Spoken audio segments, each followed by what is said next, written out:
Right now, there are some major concerns over the safety of an item a lot of us have in our bathrooms right now and actually use on our kids a lot. Yeah, a new report claims Johnson & Johnson knew for decades about asbestos in baby powder and cancer risks associated with it. Team 12's Joe Dana joins us live here in Studio 12A with what we're learning tonight. Joe? Guys, Johnson & Johnson is fighting lawsuits from thousands of people alleging the baby powder caused their cancer. Juries across the country have returned mixed verdicts on whether talcum-based baby powder and shower products caused ovarian cancer and mesothelioma.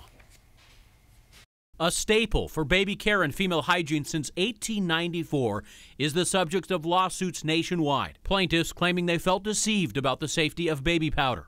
This was the goal for me, to help bring awareness, and I think I accomplished that. 22 women awarded a total of nearly $5 billion this summer. I hope no woman has to go through this. Now, a bombshell report from Reuters says company documents show Johnson & Johnson knew from at least 1971 to the early 2000s that its raw talc and finished powders sometimes tested positive for small amounts of asbestos and failed to disclose it. These records make it clear that many people inside J&J were aware that asbestos, a known carcinogen, was detected in the ore they mined, in the talc they milled, and on occasion in the products they sold. Johnson & Johnson blasts the report as one-sided, false, and inflammatory, insisting its baby powder is safe and asbestos-free, and that thousands of independent tests by regulators and the world's leading labs prove our baby powder has never contained asbestos. Not enough to keep its stock from sliding 10%.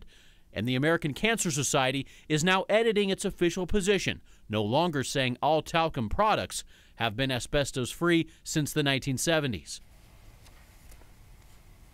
So what about baby powder currently sold on shelves? Johnson & Johnson insists it is perfectly safe, and the Reuters reporter says that the company provided her with test reports for the last 15 years that show it has not found asbestos in any of its talc.